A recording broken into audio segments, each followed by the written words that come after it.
윤석열과 안철수는 단일화로 정권교체 열망에 응답하라. 안철수 후보는 윤석열 후보에게 여론조사 국민경선 방식의 단일화를 제안했다. 민주당이 아닌 국민의힘과의 단일화 촉구는 일단 고무적인 일이지만 여론조사 참여 대상을 불특정 국민으로 한정한 것은 역선택의 우려가 있어서 윤석열 캠프로서는 받아들이기 어려운 조건이다. 다자간 후보 지지도에서 42%대 6%, 7배나 차이가 나는 상황에서 상식을 뛰어넘는 동등한 조건의 국민경선 단일화는 단일화를 하지 않겠다는 꼼수로도 보인다. 선관위는 불법 182개의 임시 사무소 고수로 부정선거 방아쇠를 이미 당긴 상태에서 단일화 실패는 곧 정권교체의 실패이고 대한민국 패망을 의미한다. 윤석열 캠프는 야권 단일화 없이 대선에서 이긴다고 보는가? 야권 단일화에 실패하면 여론조작 공작팀은 지지도를 사실과 다르게 전복시켜 이재명의 우세를 내세울 것이고 조작된 여론조사대로 개표 조작을 시도할 것이다.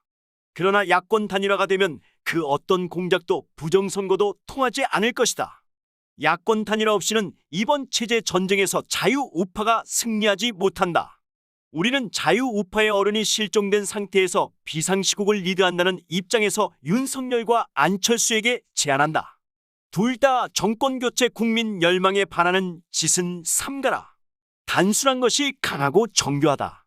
안철수는 현실성이 없는 단일화 조건을 제시하여 정권교체마저 실패하게 한다면 자유우파로부터 돌을 맞을 것이고 윤석열 후보 또한 야권 단일화 없이 3구 대선에서 이기더라도 정권 초기부터 탄핵의 역풍을 맞을 것이다.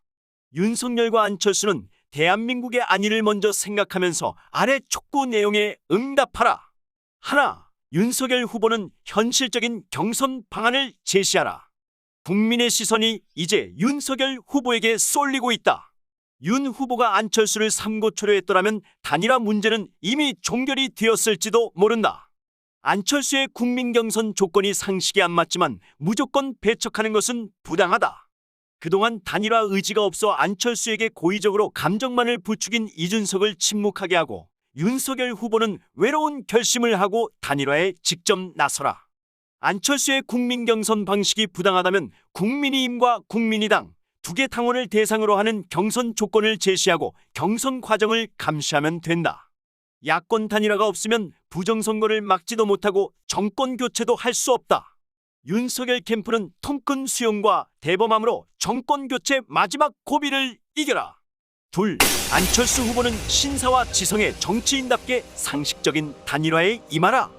인품과 디지털 국가 리더 역량을 갖춘 안철수 후보는 본인의 결기가 있었고 공직선거가 제대로 가동되었다면 서울시장을 거쳐서 19대 대선에서 승자가 되었을 것이다. 모든 것은 운과 때가 있다. 이제 6%의 지지대를 갖고 동등한 조건의 국민경선을 요구하는 것은 야권 단일화를 바라는 70%의 국민에 대한 배신이다. 20대 대선은 대한민국을 지키느냐 남북 공산연방제로 가느냐의 기로에 선 선거다. 고결한 성품의 안철수 후보는 조건 없는 야권 단일화 수용으로 우파 분열을 막는 게 시대적 소명이며 그동안 정치인으로 받은 혜택에 보답하는 길이다. 우리는 안철수 후보가 역선택을 기대하는 일방적인 요행수의 국민경선 제안을 접고 거국적인 양보로 미래를 보장받는 현명한 판단을 기대한다. 우리는 눈비를 맞으면서 문재인 반역 정권과 싸우면서 야권 단일화와 부정선거 방지를 통한 정권교체 열망을 누구보다도 잘 알고 있다. 윤석열과 안철수 후보가 단일화하면 여당이 부정선거를 해도 지지율이 높아서 승리할 가능성이 높아진다. 윤석열은 지금이라도 안철수를 찾아가 인간적인 단일화를 상의하고 그가 원하는 것을 들어주라.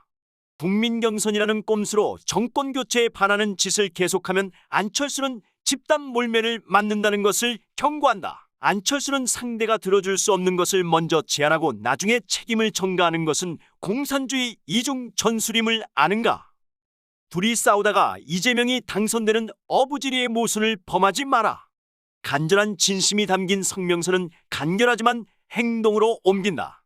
마지막 충고를 알아듣지 못하면 정치적 불행을 불현듯 맞이할 것이다. 2022년 2월 15일 6.4 총구 국통지회